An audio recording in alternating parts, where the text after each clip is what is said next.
The text arrived while I was helping customers at my cafe. I'm leaving you and moving to Paris with my 25-year-old boyfriend. I've already emptied our joint account, haha. My hands didn't shake as I read it, and my voice didn't waver as I served Mrs. Johnson her cappuccino. The only sign that my partner of 10 years had just ended our relationship via text was a slight tightening around my eyes. I waited until Mrs. Johnson left with her coffee before typing my response. Good luck. My name is Emily, and at 35, I had just received the most callous goodbye in history. Welcome to the Soulful Stories channel. Subscribe now to ensure you never miss an update. But while Alex was probably gloating over his grand exit, imagining me in tears over his betrayal, I calmly locked up the cafe for the day. The signs had been there for months. The late nights at work that never matched his paid deposits, the sudden password changes on his phone, the way he'd started going to the gym religiously, buying new clothes, trying to recapture his youth. 3 months ago, I'd found a receipt for dinner for two at an expensive restaurant on a night he'd claimed to be working late. That same evening, I opened a separate bank account at a different bank. A week later, when he mentioned wanting to combine our accounts to simplify things, I agreed cheerfully while moving my personal savings to the new account. The joint account he just emptied contained exactly enough to keep him from getting suspicious. About 2 months' worth of regular deposits. The rest was safely tucked away, along with detailed records of every suspicious transaction he'd made over the past year. My phone buzzed again. Don't bother begging. Liam and I leave tomorrow. I'll send for my things later. Liam, the new barista at his office. I'd met him at the company Christmas party. Watched him laugh too loud at Alex's jokes. Noticed how he touched his arm when he thought no one was looking. He was young enough to be Alex's son.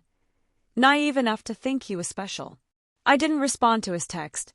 Instead, I called my lawyer, the one I'd consulted 2 months ago when I'd found the hotel charges on our credit card statement. It's time, I said simply. He just made his move. The papers are ready, she replied. I'll file them first thing tomorrow. Do you want me to have him served in Paris? No rush. Let him think he's won first. Another text from Alex. I know this must be hard for you. You're not getting any younger after all. At least you have your little cafe to keep you busy. My little cafe, the successful business I'd built from scratch, the one that generated more income than his middle management position, the one whose profits I'd carefully kept separate from our joint finances. I smiled, thinking of the certified letters that would greet him in Paris. Let him enjoy his moment of triumph. I spent that evening in our house, my house, since I'd inherited it from my grandmother and kept it in my name despite Alex's repeated suggestions to add him to the deed. Another lucky instinct that had paid off. While organizing the paperwork my lawyer would need, I found our photo album. Alex looked so different then, before his midlife crisis had turned him into a caricature of his former self.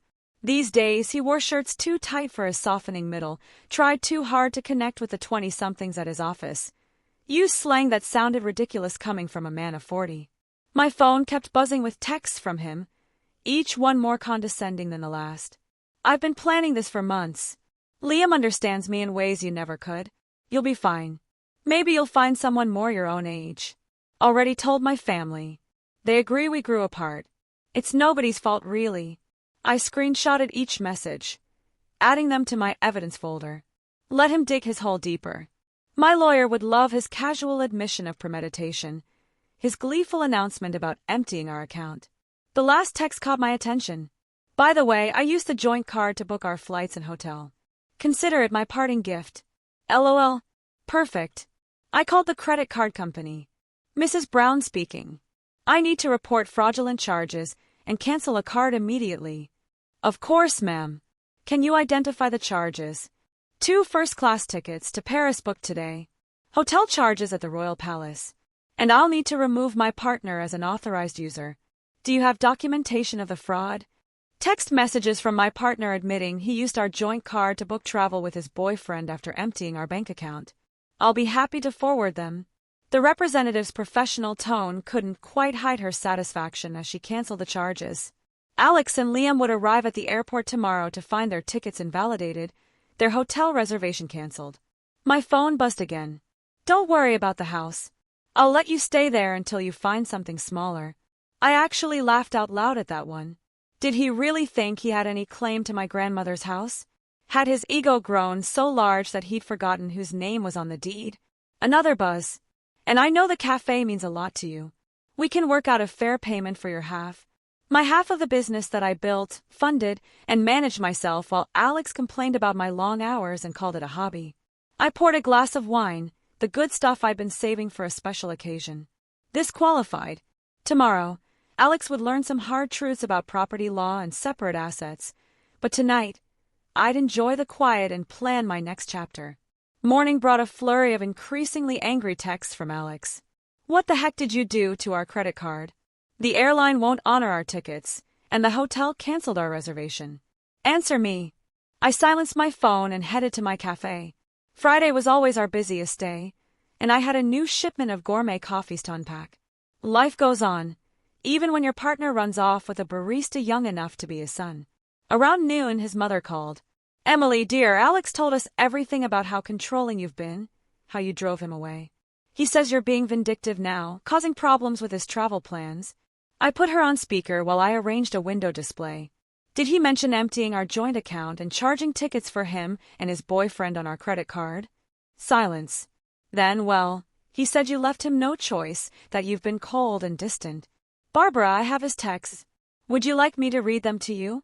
The one where he bragged about taking our money, or maybe the one where he mocked my age. Another pause. He did seem a bit cruel.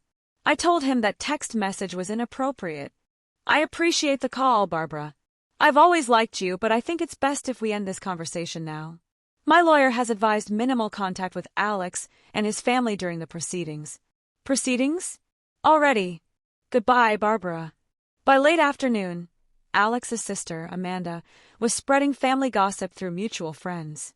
Apparently, Alex and Liam were stuck at a budget motel near the airport, their Parisian dreams temporarily derailed. He tried using his personal credit cards, but those had been maxed out for months. Another red flag I'd noticed. My lawyer called with an update. The emergency hearing is scheduled for Monday. Given his admission of emptying the joint account and the documented credit card fraud, we're in a strong position to freeze all remaining assets. Has he been served yet? Not yet, but he'll get the papers at his new motel address. Speaking of which, his boyfriend's social media is providing excellent evidence. He's been posting about their adventure all day, including some choice comments about you. I smiled, thinking of my own documentation. A year's worth of suspicious charges, hotel receipts, text messages that proved premeditation. Alex had been so focused on his grand escape that he'd never considered I might be watching, waiting, preparing. My phone buzzed with another text. You think you're so smart, but I made copies of all the cafe's financial records. Half that business is mine. I forwarded the text to my lawyer, adding it to the growing file of Alex's mistakes. Let him learn the hard way about separate assets and business ownership. Sometimes the best revenge is simply being prepared. The emergency hearing on Monday was everything I could have hoped for. Alex showed up in his new young wardrobe, designer jeans too tight for his age, a blazer that screamed midlife crisis. Liam waited outside, his youth painfully obvious under the harsh courthouse lighting. My lawyer presented our evidence methodically. Alex's gleeful text about emptying our account, his credit card fraud, his documented history of hidden expenses, each piece carefully collected over months of quiet observation. Your Honor, Alex's hastily hired lawyer attempted. My client admits to some rash decisions, but Ms. Brown's actions have been vindictive and calculating. Calculating, my lawyer countered. You mean prudent? My client protected her separate assets and maintained detailed records of her partner's suspicious behavior. That's not vindictive, that's smart business. The judge reviewed my documentation. The separate property deed to the house, the cafe's incorporation papers in my name only, the careful separation of business and personal finances that Alex had always complained about. Mr. Brown, the judge addressed Alex directly. You admitted via text message to deliberately emptying a joint account and using shared credit cards to fund a trip with your boyfriend. Do you deny this? Alex shifted uncomfortably. I was just trying to make a clean break by committing financial fraud. The judge raised an eyebrow. And now you're claiming rights to property that documentation shows is clearly separate from marital assets. The business grew during our relationship. Alex's lawyer tried again. My client is entitled to The business was established before the relationship, my lawyer interrupted, and Ms. Brown maintained strict separation of business and personal finances throughout. We have documentation of every penny invested and earned. I watched Alex's face as reality started sinking in. He thought this would be easy. Empty our accounts, run off with his boyfriend, maybe claim half my business in the divorce. He'd never bothered to understand my insistence on keeping things separate and had mocked my careful bookkeeping as obsessive. The court finds sufficient evidence of financial misconduct, the judge announced. All shared assets are frozen pending final dissolution. Mr. Brown is ordered to return any funds removed from joint accounts within 24 hours. But that money's gone. Alex protested. We spent it on. Then I suggest you find a way to replace it. The judge cut him off. And Mr. Brown, the court takes a very dim view of using shared credit cards to fund adventures with a paramour. Outside the courthouse, I heard Liam asking Alex about their Paris plans. His response was lost in the sound of my heels clicking confidently across the marble floor, heading back to the business he'd never understood or respected. The next few weeks brought a string of increasingly desperate moves from Alex. He tried claiming the cafe had been his idea, that he remembered investing money in its early days. He even suggested he'd been my business partner all along, claims quickly disproven by my meticulous records. He's getting desperate, my lawyer observed. His boyfriend's social media shows they're staying at his studio apartment now. Apparently, living on a barista's salary isn't quite the glamorous escape he imagined. Alex's family started reaching out, their tone markedly different from their initial accusations. We had no idea, his sister Amanda admitted. He told us you'd been cold, controlling, that he needed to escape. But then we saw his texts, the way he bragged about taking your money. That's not the brother I thought I knew. The cafe thrived, ironically boosted by local gossip about my situation. Women started coming in specifically to show support, often leaving with far more than they'd planned to buy. My ex tried something similar, one customer confided while buying a gourmet coffee blend. Thought he'd take everything in the divorce. Men like that never expect us to be smarter than them. My phone still buzzed occasionally with texts from Alex, his tone swinging between anger and manipulation. You've ruined everything. I never meant to hurt you. You'll regret being so vindictive. Can't we work something out? That business would be nothing without my support. I forwarded each message to my lawyer without responding, letting him dig his hole deeper. Through the grapevine, I heard Liam was having second thoughts. Apparently, sharing his studio apartment with a middle-aged man who couldn't afford his own place wasn't the romantic adventure he'd imagined. The age gap that had seemed exciting during secret hotel meetings felt different in the harsh light of reality. She posted about toxic relationships and learning from mistakes yesterday, my lawyer mentioned during an update call, and removed her relationship status this morning. I almost felt sorry for Alex. Almost. But then I remembered his haha after telling me he'd emptied our account. The casual cruelty of his comments about my age. The way he'd assumed I'd be helpless without him. Instead of pity, I felt something else, pride. Pride in my foresight, in my quiet strength, in my ability to protect myself while he underestimated me. The final divorce hearing painted a very different picture from Alex's imagined triumph. Gone was his cocky attitude, replaced by barely concealed panic. Liam was noticeably absent. He'd moved on to a co-worker his own age, according to office gossip. Alex had shown up in his old clothes. The designer wardrobe apparently returned to help repay the joint account he'd emptied. His lawyer looked tired, probably from trying to find loopholes in my documented separation of assets. Your Honor, Alex's lawyer attempted one last time. Despite the separate property documentation, my client contributed to the growth of his partner's business through moral support. Moral support, my lawyer interrupted. Like these text messages belittling Ms. Brown's business as a little shop, or these social media posts calling it her hobby. The judge had clearly seen enough. The final settlement reflected my careful planning.